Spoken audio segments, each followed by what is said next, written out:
بسم الله الرحمن الرحيم. السلام عليكم ورحمة الله وبركاته. أخواتي أخواني walaaladii meegso joogtiin waa walaashii nimco iyo soo noqod wanaagsan oo dambe muddo dheer baan ka maqnaa laakiin insha Allah waan soo noqonnaa insha Allah.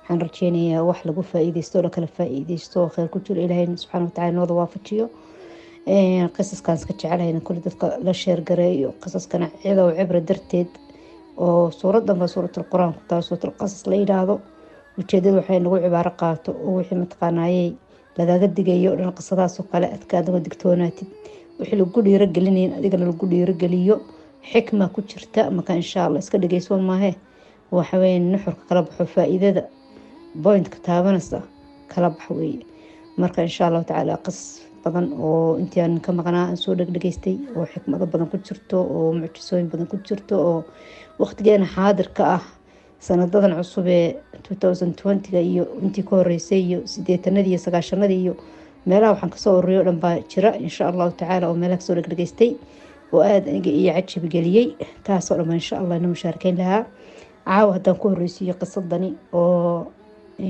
ay ka dhacday baa leeydi magaalada Dimashq todobaatanadii qarnigii inaga tagay ayaan caawa insha Allah inuu mushaarkeyn biidnillah ta'ala aad iyo aad waxaan jecelahay insha Allah inuu cajibiso oo ka faa'iideen oo hadii alla yiraahdana musharakada subscribe-ka iyo share-kana insha Allah inaynu ka hilmaamin biidnillah ta'ala.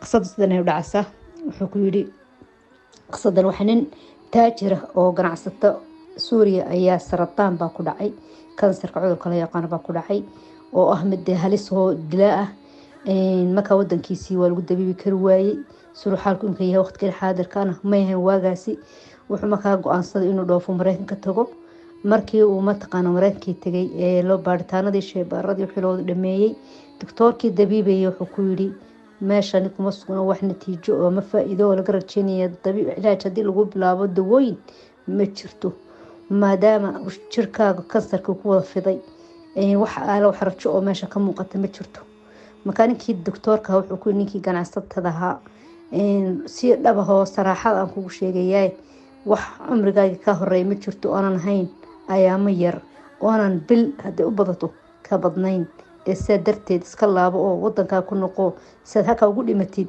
fursadana ka faa'iideysan tahay ku hadha ayaamo waxa jeceshahay ama matqaan xiiseenisay ama aad ku raaxaysanaysid sameeyso ninkii taajirku soo noqday Dimashq ku soo laabtay waqtigiina in badan badurba saddex qaybood marka loo qaybiyo qayb ahaan baa ka soo tagtay waqtigii baa durba matqaan isguraya wuxuu sugayaa ajijiisi inay timaado maalin roob da'ayo ayuu wuxuu dareemay diiqad buu dareemay qalbigiisa culays iyo matqaan wax saaran ciriiri iyo matqaan ka timid wax la yiraahdo matqaan cabud wuxuu go'aansan guriga ka baxo oo dibadda u yar socdo oo soo yar matqaan kaliya cidlada iska soo baxo bal inuu relief dareemo raaxo yar dareemo oo nafiskiisu oo hawada uu cabayo soo irtaaxo wuu baxay dariiqii ka socdo wuxuu arkay inan gabadh iska daayar oo nin la hadlaysa qurux badan oo maxaan ku raaxan calaashanaya ninkaasi oo xanjada calaashanayay oo islixlixin masqas jijibinaya waxa ka muuqatay astaamihiisa xoog iyo awood iyo matqaanay buu sheeganayay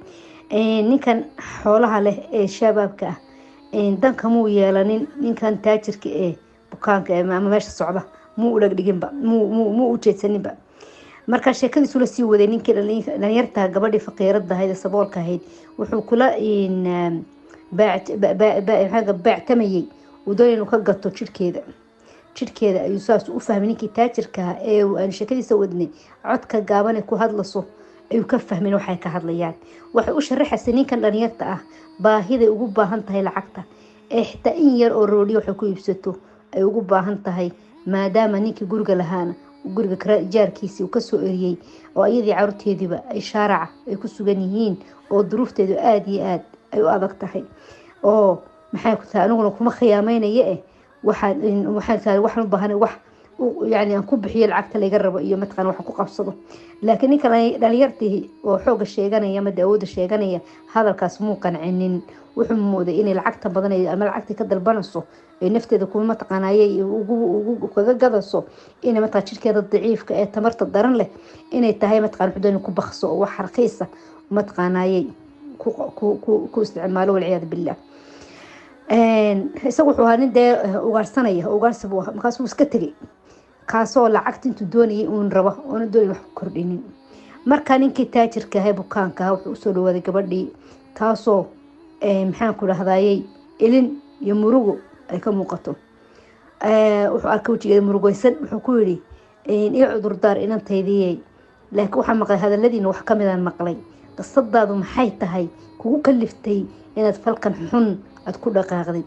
inantii umay soo jeesanine waxay tiri way soo jeesatay istighfar way soo jeesatay. waxay ku tiri caruurtaydii baa shaarica ku sugan, ninkii guriga lahaa baa na eriyey, ninkaygiina jeelku ku jira, xaalkayga waxna kama oga, ahlina ma lihi.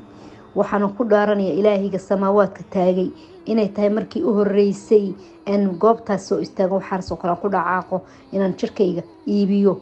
laakiin xitaa abaalkaasina wajigaygu ku xidhmaday. abaal kale oo caraayo furmanayaan ma garanayo. taajirkii wuxuu ku yidhi maqal inantaydiyey, maxaad ii siin doontaa haddaan anigu aan ku kafaalo qaato oo waxaad u baahanto inan qaato oo waxaad kaa qaada xilkaan kaa qaado cumrigaaga inta kuu hadhay haddaan mataqaana kaa kaafiyo oo raashinkaaga iyo mataqaan saboolnimada aan kaaga koriyo maxaad siin? waxaad iga dalbatoo dhan.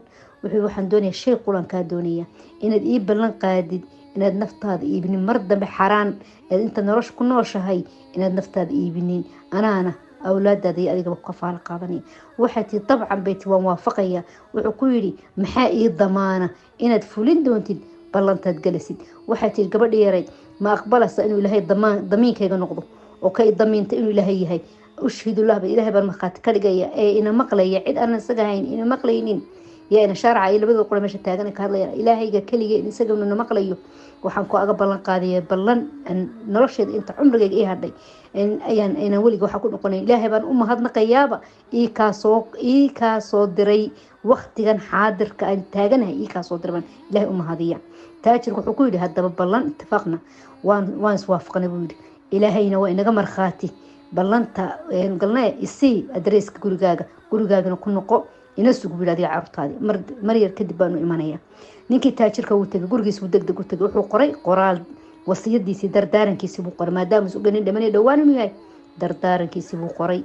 wuxuu ku qoray uu dhexgeliyay sanduuqii xoolaha ama dee khasanadiisa loo yaqaan ayuu ku qoray. ayuu dhexgeliyay warqadaas oo ku qoran tahay carruurtaydii aan jeclaayo dardaarankayga nuu dardaaranya waxay tahay inaad mushaaharo rasmiya shan qof kafaynaysa inaad u dirtiin cinwaankaasi aan warqada hoosta xaashida ku qoray. cumrigiina intayn ka hadhay dardaarankayga fuliya. kadibna isagaa lacag qaaday, maktabkiibuu ka baxay, inantiibuu u tegay, gurigii loo tilmaamay, gaarigii oo camiran oo wax kasta ka buuxo guri wuxuu u baahnayo dhan ayuu tegay. ninkii guriga lahaana ijaarkii wuxuu siiyey bilihii lagu lahaa inanta lasoo dhaafay 3 sano kalena wuu sii qadimay. sideed wuxuu la yeelay ninkii laxaamka hiliblaha ah, ninkii wixii dee xaafada ku deganaa wax ka ammaansan jirto oo dhan wuu wada bixiyay, deenkeeduna wada fuliyay. ninkii taajirka gurigiisa wuxuu ku noqday kiyoo qalbigiisa farxad fara badan ay saamaysay. inkastuu ka murgoonayay inuu ajashiisa soo dhowdahay bisha akhirkeeda uu dhiman doono, laakiin bishii baaba dhammaatay. haddana waqtigiisa muu gaadhin, haddana wuu sii noolaa. bishii kale haddana tagtay, isagaa lacagtii ninkii inantii u geeyey wuu soo laabtay. haddana bishii kalaa gaadhay. maalin kastaba ninkii isagaa bil kastaba lacagta gacantiisa ku gen jiray oo inantii mushaharada bilba bilbay u dhigtay. ilaahay intay sanadadii ay socoto, sanadadii baa dhaaftay. dardaarankiina khasnadii lacagta ayuu ku jirtaa. muddo intee lagi ku jirtay walaaladayo? muddo 20 sano ku jirtaa. subxaanallah alacmaar biyadillaah. ficil alkhayrna ilaah subxana wataala ka abaal mariya. maalimaha kamida ninkii taajirka wuu kacay, salaadiis waxbuu u kacay, ilaahay buu u sujuuday. kiyo ilaahay shaqsan oo khushuucsan, qalbigiisa yaqiin iyo nuur iyo iimaan iyo xasilooni adduunkuna haddii loo qaybin lahaa kafayn lahayd ayuu ku sujuuday. naftiisii ilaahay waa ka ugu dhiibay. naftii ilaah wuxuu oofsaday kiyo ilaahay sujuudsan. markay muddadii tacsidii ay dhaaftay ayay inamadiisii ay fureen sanduuqii aabahood. waxa arkan dardaarankii aabahood. kii weyna u caro wuxuu allah waynu habsaanay 7 cishaynu kala habsaanay. gabadhii miskiinadahayd, sabiyadii miskiinadahayd, faqiiradahayd degdeg buu lacagtii qaaday biilkii. wuxuu u tegay cinwaankii meesha ku qornaa, iridii buu tumay. waxa u soo baxday gabadh aanan da'yarayn, gabadh da'weyn siduu u malaynaya gabadh ka da'weyn ayaa u soo baxday. wuxuu ku yidhi hooyo iyo guddoom raatibkii ama mushaaharadii waana ka cudur daaranaya habsaanka.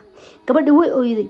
ilinteeda ilin kulba kasoo shax tiri waxay ti waa nugu mahadnaqanayaa bay ti qalbigaygan ka mahadinayaa aabihii waxaad ku tiraahdaa inuu doonto qof kaloo baahan oo aniga iga baahi badan inaan kaygii weynaa mushaharadiisi u horeysay 7 cisho horteed buu soo qaatay moojeeda walaaladayo markuu wiilkii adagii dhintay abaakii kale ilaahay u furay arsaaqada inankeedii baa maanta mushaaradii u horeysay qaatay waa inuu ninkaas soo koriyay ma anagu bay tiri uma baahni maanta xoolo uma baahniye iyagu salan aabaha waxaa ku tiraahdaa intan weli noolahay waan kuu ducayn doona inankii wuu yaabay wuxuu aagay inankiis ilinta wajigiisa buuxisay wuxuu ku yidhi aabahay wuu dhintay 7 cisho horteed buu dhintay allahu akbar qisa dhab way walaaladeeyo saasoo kale tahay dadka ilaahay la ganacsanayo ee khayrka la sameeyo ilaahayna deeqdiisu way weyn tahay ee ilaahay subxaanahu wa ta'aala khayrka dadka badsada ilaahay naga dhigo kuwa khayrka ilaahay abaaka dhankiisa ka helana ilaahay naga dhigo qisadan waa qisa dhaba sheekh Tantawi iyo wadaad badan baa soo wariyay ilaahay ficil kasto khayr ku jiro ilaahayna wada waafajiyo kuwa dariiqa mustaqiimka marana ilaahay naga dhigo waxaan jeclaanahay walaaladeeyo inaan khayrkana badsano iskuna dardaarano ilaahayna isku mataqaanayay isku garab galno isku caawino ilaahay dartii inagoon abaal cidna ka sugaynin dad badan baa ku ladnaaday masaakiin أنا ما تقانا وحبها يستنين أو يكفر حيان قلب جودة أي كفر حيان فرحات قليل إلهي نقدر قار ولا لودنا وأرحمه وأنا كشقي إلهي نقدره أنا أنت سمعت مشاركة دين ويرجع بنتهاي لكن إن شاء الله تعالى ويصوص عن قصص فربضن ومعجزين فربضن لأو حكمة بدن لأو متقانا خير بدن انكرتشينيو إن شاء الله وستشير قرين دونا وحنج إعلان لها إن شاء الله تعالى إن سبسكرايب كي سارتين إن الشير قريسين ولا الذين أو لايك يوم متقانا كومنت كبسو قرتين ومتقانا أن كفى إيدنو وحيات كفى إيدين كفهمتين أنه أرغنا إن شاء الله تعالى خير بدن ما نورتشينية كو خير كسكو دردار إلهي نقدقو وحي أن خلدي ونفتي الشيطان وحي أن صحينا إلهي توفيقيسة والسلام عليكم ورحمة الله وبركاته.